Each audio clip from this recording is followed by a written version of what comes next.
We begin tonight with a bombshell revelation in the Home Depot shooting that killed an 18-year-old woman Friday. The suspect's mother, Sheila Agee, is now facing charges of principal to first-degree murder. She was arrested last night shortly after attending a celebration of life for the teenager she is now accused of helping murder.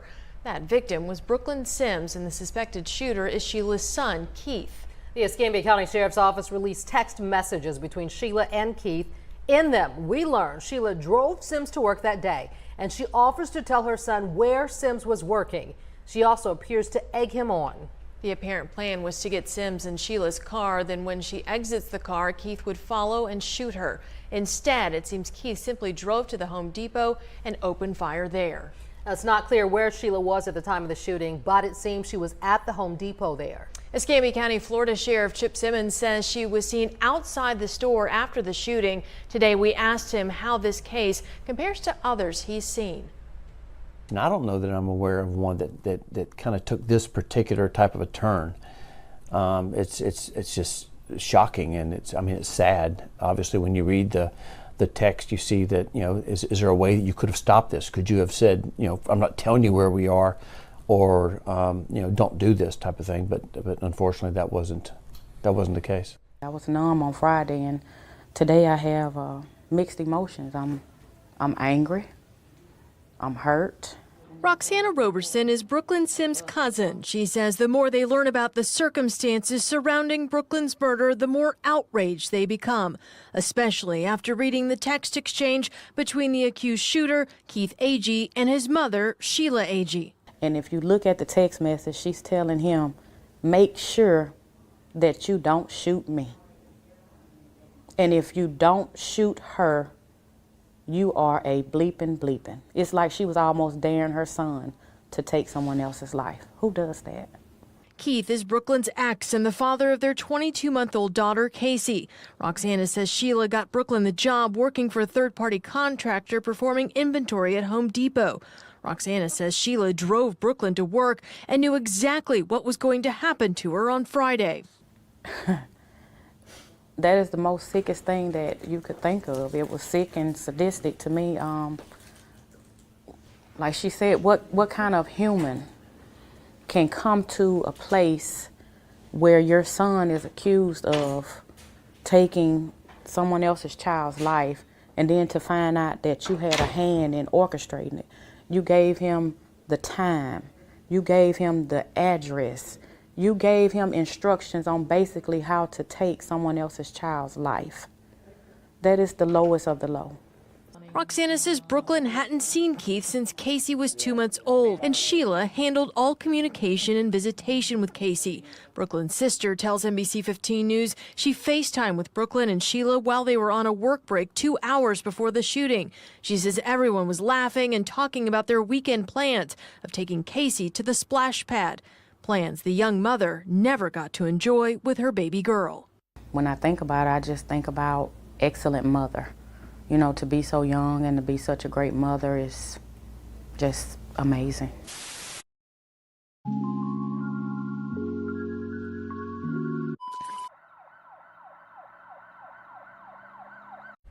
The mother charged in last Friday's deadly workplace shooting in Pensacola made her first court appearance this afternoon. 50-year-old Sheila Agee is now in the Escambia County, Florida jail, charged with principal to first-degree murder. Today, a judge ordered that she remain in jail without bond, as her attorney argued the text messages between her and her son were taken out of context. Tanner Stewart with our sister station in Pensacola has the story. At this time, the bond will remain a no bond.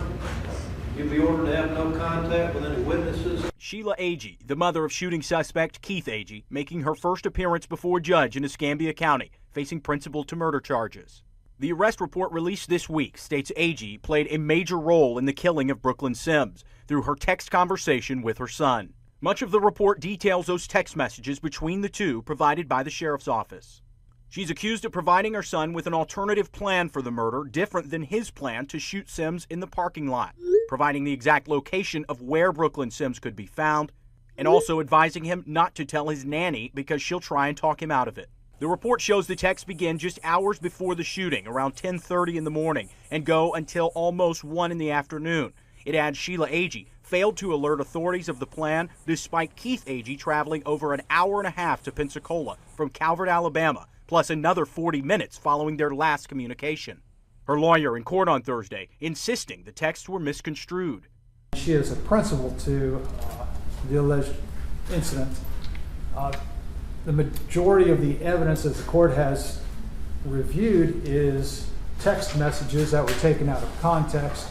And, Your Honor, to my knowledge, she has little or no prior criminal history that would support such a charge. As WEAR has reported, we know the last text message between the two came from Sheila Agee. That reads, "Okay then, stop texting me, I'm working. Do whatever." It was shortly after this, according to a witness account in the report, the shooter walked up to the victim, said a few words, and fired approximately 8 shots before running out of the store. Tanner Stewart, NBC 15 News. We are also learning Keith Agee was found in a parking lot near a Mellow Mushroom in Pensacola, shirtless with his hands in the air when authorities made the arrest. Shortly after, a loaded handgun was found along Davis Highway, the same street where the shooting occurred. After the crime, Keith Agee, the man on the left, the man who killed a woman inside a Pensacola Home Depot store, convicted today and sentenced today to life behind bars. The victim was the mother of Agee's daughter. And Tanner Stewart joins us outside the courthouse with details on the verdict. Keith Agee appeared unfazed throughout much of this trial, though after a verdict was read, he acknowledged to Judge Coleman Robinson that he was sorry to both the victim's family as well as his own, saying he knows what he did was wrong. Count 1, guilty of first-degree murder as charged. Keith Agee sentenced to life in prison today for the murder of Brooklyn Sims. Closing arguments lasted just over an hour, where prosecutors argued there was overwhelming evidence against Agee, from cell phone records showing his intent to kill Sims at the Home Depot to the 911 call he made, confessing just 20 minutes after the crime. This is about respect. That gonna learn his words. Gonna get revenge. His words. Gonna teach her a lesson. His words. He said, was this something hot and fiery? Ladies and gentlemen, the only thing hot and fiery in this case was this defendant's premeditation as he fired those hot and fiery bullets. Judge Coleman Robinson told Agee he forfeited his right to be a father, calling it a textbook definition of premeditated murder. It's rare to have such a track record of what your thoughts were, what someone's thoughts were, what they intended to do, the acts they took to do it, and the culmination of it. It's rare that a premeditated murder is literally laid out right in front of a jury. The most stunning revelation in the trial, though, connects back to Agee's motive.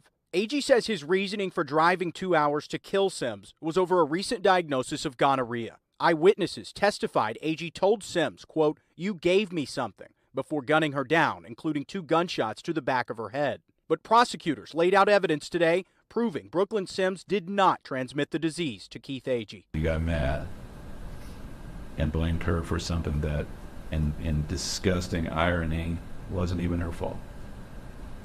And had you taken any time to think about it, you would have found that out.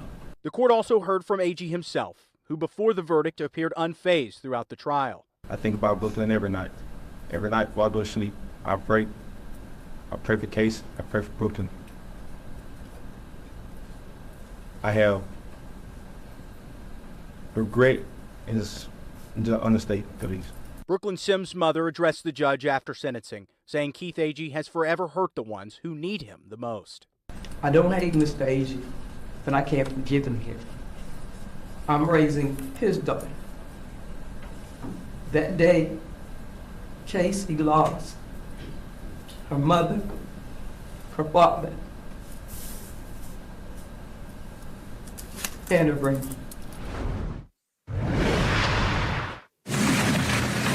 Raise your right hand. You swear or affirm the testimony you're about to give is the truth, the whole truth, and nothing but the truth. So help you God. Yes, sir. Let's have a seat.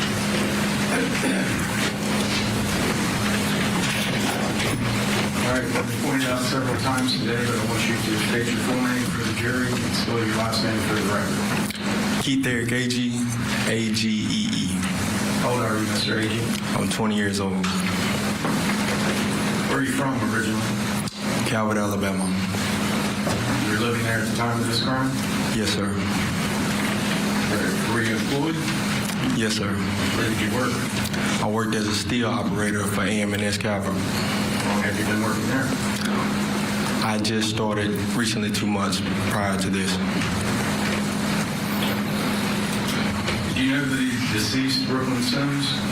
Yes, sir. How long have you known her? Approximately close to 3 years. How did you two meet? Through mutual friends. What was the nature of your relationship? We were boyfriend and girlfriend. Consistently the entire time you've known her? On and off, multiple times during the 3 years. Do you have any children together? Yes, sir. How many? 1. How old? She just turned 2 in October. What's her name?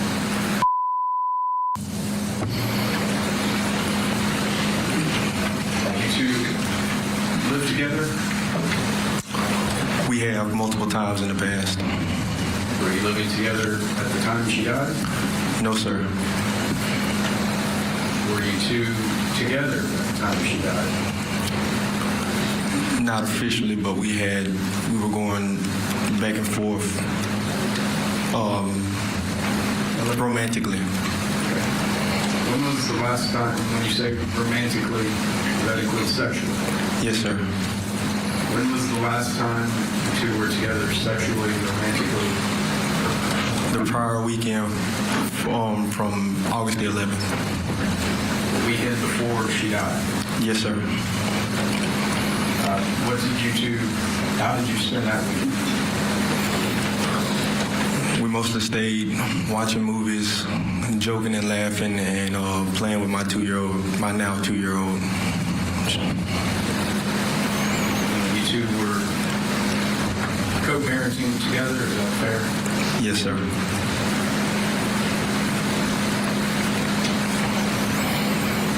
Well, I'm going to quit beating around the bush now. You killed Brooklyn Sims. Yes, sir. You're the one on the video at Home Depot. Yes, sir.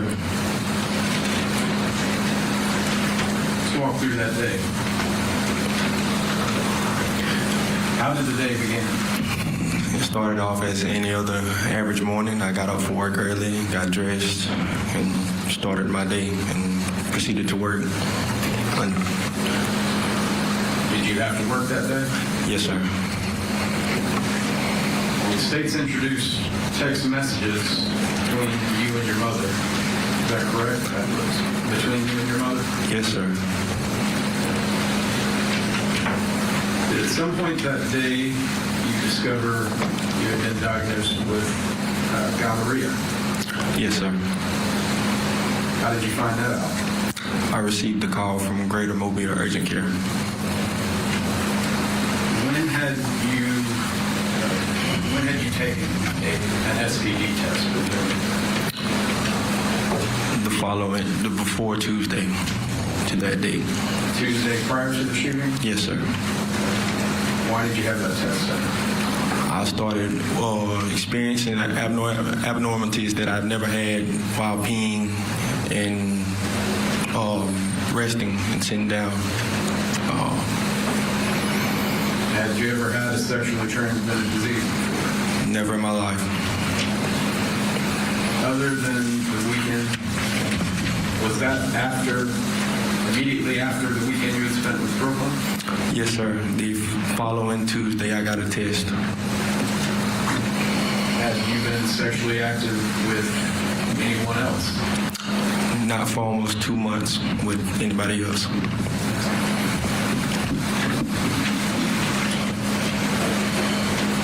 After receiving this information, what did you do next?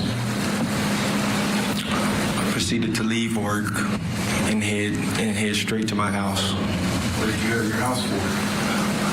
I went to retrieve my firearm. How long were you there? Not approximately a minute and 30 seconds. So maybe a minute 15, a minute. So that was a very... I left my car running. I ran in the door and ran the jog back out.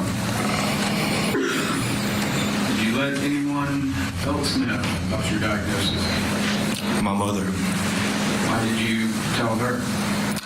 Because I knew that she and Brooklyn worked close in hand. I knew they worked the same job and they talked back and forth a lot. Did you know where Brooklyn was at that time? Not till my mother informed me.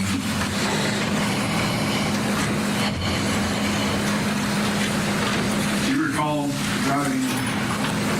drive from your home to Pensacola? I don't recall the whole trip. I recall spots of driving. Let me back up a bit. After you were informed you had an STD, how did you feel? Enraged, betrayed, hurt. The text messages are in evidence. You intend to get revenge on Brooklyn? Yes, I intended to.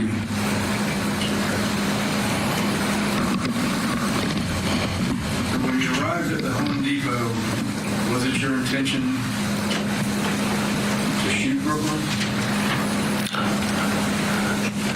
Not fully. And what I mean by that is I was enraged until I arrived on aisle 52. When I got to aisle 52,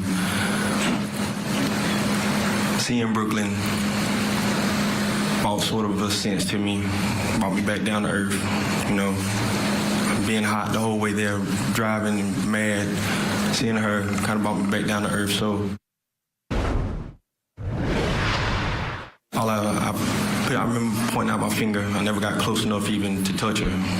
I said, hey, you gave me something. And she said, not this again.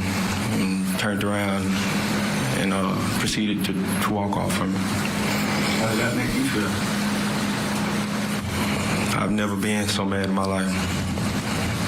What happened next? I pulled my firearm from my waistband and I proceeded to shoot Brooklyn.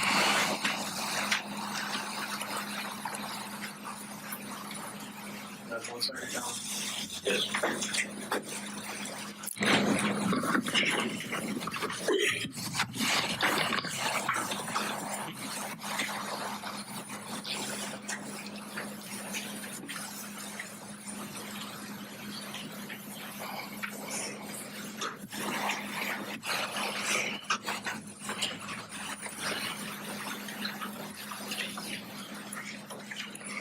Mr. H, do you have any remorse? Objection. How did you feel when she turned her back on you? Hurt, betrayed, mad. I wonder if she was here today. Objection. Yes. Sustained. No further questions. Yes.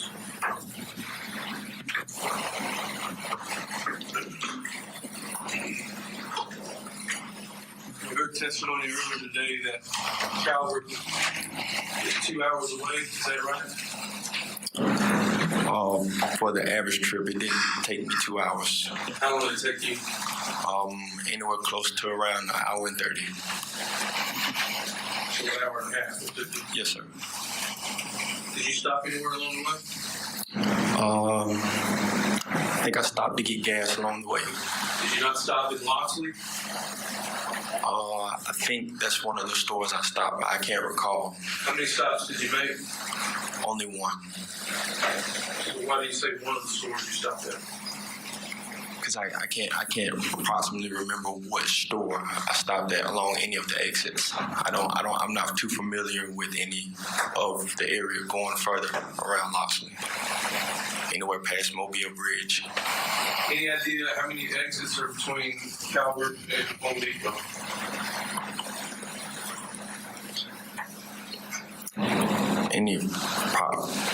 I'd say about 20 maybe. About 20 eggs. Yeah, you got the phone call that morning from your doctor saying that you tested positive for the gonorrhea, right? Yes, sir. And you said you were at work when that happened and you went straight home, and that we heard that was your grandmother's house, right? Yes, sir. How far was that from your work? It doesn't take me 2.5 minutes to leave my job and get to my house. And you said you weren't in the house but a minute and a half, you said? Yes, a minute and a half, yes, sir.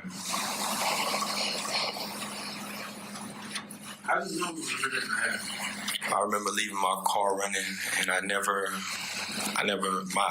from a park close to the house, and it's not 15 feet from the front porch to my room and back, and I jogged in, jogged out. All right, you went straight to your room, you got your pistol.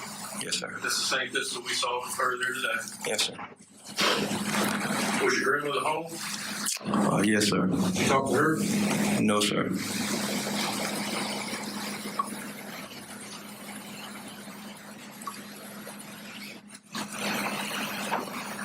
And you knew Brooklyn would be with your mother, but you didn't know where they'd be working, right?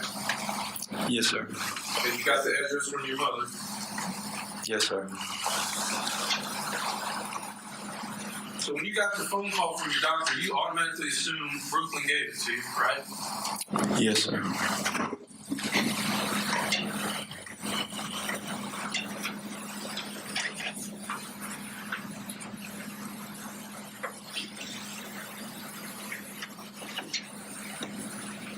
So your testimony is that you drove an hour and a half after getting your pistol. You got the address from your mother. You went straight to the Home Depot, right? Yes, sir. Didn't stop anywhere in Pensacola. No, sir. I didn't stop in Pensacola. No, sir.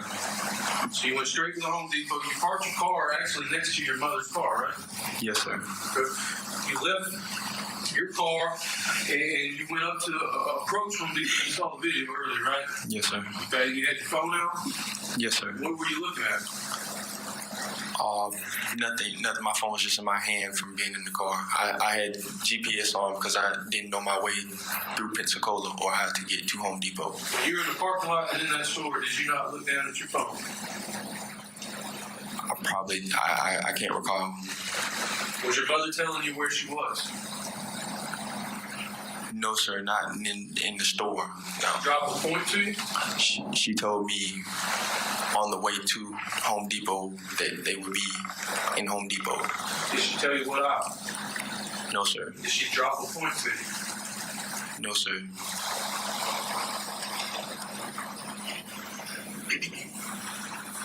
You entered the Home Depot in the main entrance and you walked directly to aisle 52, right? No, sir. I walked along the aisles looking. I didn't know which aisle exactly that she would be located on. You didn't stop and talk to anybody? No, sir. You went straight to her? Yes, sir. You walked down, once you saw her, you walked down the aisle and you said, you gave me something. Yes, sir. She says, in your words, not this again, and turned away from me. Yes, sir. You said on the ride over here, this hour and a half, you were enraged, betrayed, felt hurt, right? Yes, sir. And you said you saw Brooklyn and it all melted away. Yes, for that brief moment, yes, sir. How long was this brief moment? Until she turned away from me and said, not again. And then you said again, you felt hurt, enraged, betrayed. The same thing you just said. Yes, sir. Never been so mad in your life. Yes, sir. Because she turned away from you. Yes, sir. And you were going to teach her something. Yes, sir.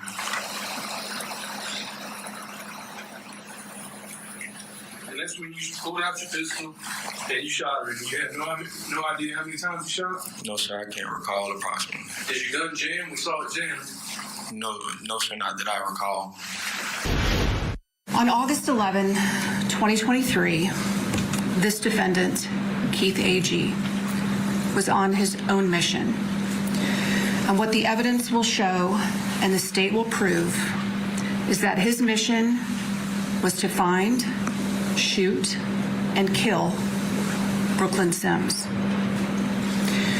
You are going to hear that this defendant left his job in Alabama.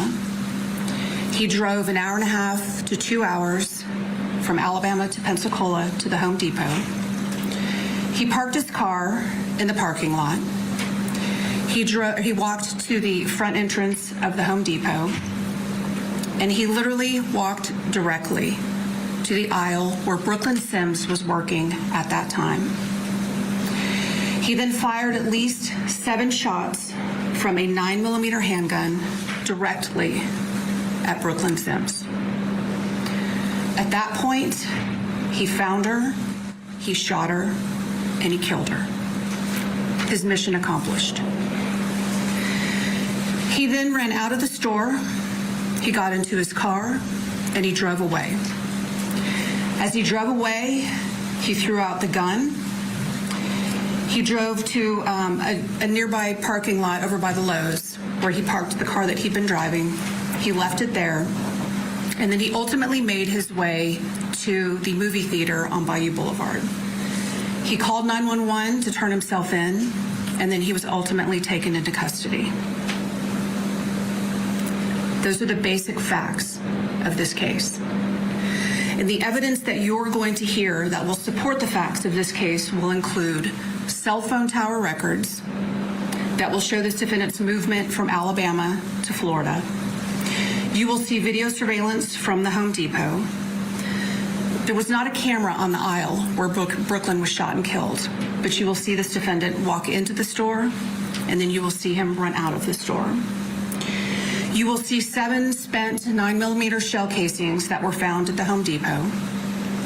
You will see pictures of where the firearm was found on the side of the road. You will hear testimony that this defendant's DNA is on that firearm. You will hear testimony that the spent shell casings from the Home Depot were fired from this same firearm. You will see pictures of where the car was parked and located that the defendant drove that day. And once it was searched and photos were taken, you're going to see a work jacket that was inside the car. It's blue and it has some yellow and white reflector strips on it. And when you see the video from the Home Depot that day, you can't miss this jacket. It also has his name on it and where he was working. Ladies and gentlemen, this is just a very general overview of what the state believes the evidence will show during the course of this trial. And once you've heard all of the evidence and you apply the law, you will be convinced beyond a reasonable doubt that this defendant, Keith Agee, committed the first-degree murder of Brooklyn Sims and is guilty as charged. Thank you. I want to first thank y'all for bearing with us through the process yesterday. I know it gets repetitive and it took a lot of your time, so we appreciate you for being here today. I know, like the judge said yesterday, a jury summons isn't an invitation, but we appreciate your service, and we're asking you to pay attention today and render a fair and impartial verdict at the end of this trial. This opening statement isn't the time to argue, so I just want to touch on a few basic principles. I know this is repetitive and we discussed them in depth yesterday, but they're important. We discussed the presumption of innocence, how in the courtroom setting you're required to apply that presumption to the defendant like it's someone that's close to you, okay? And presume them innocent and believe they're innocent until you've seen evidence otherwise. We talked about how the state has the burden of proof in a case like this. They've brought the charges. They have to provide the evidence to back it up. My side has to prove nothing. I don't have to prove innocence or anything else. The evidence the state brings has to convince you beyond and to the exclusion of every reasonable doubt that a crime was committed and my client was the one that committed that crime. And you'll have these instructions given to you at the end of this trial in writing before you go back to make your decision. We talked about how every criminal defendant has a right not to testify, and if he chooses to exercise that right, it's not to weigh into your ultimate conclusion. You're not to hold it against him. A term you probably heard a million times yesterday from both sides was the term fair and impartial. And you all were selected to be on this jury because you all said you could be fair and impartial in a case like this. And that's what we're asking of you. Now, this is going to be a 2-day trial like we all expect. The way it's going to shake down is that today you're going to hear from the state. Tomorrow, if we put on a case, it will be then. And ultimately, at the end of the trial, both sides get to come back up here and argue what the facts you've heard mean. Now, this is going to be a bit different type of case than is normally tried in criminal court.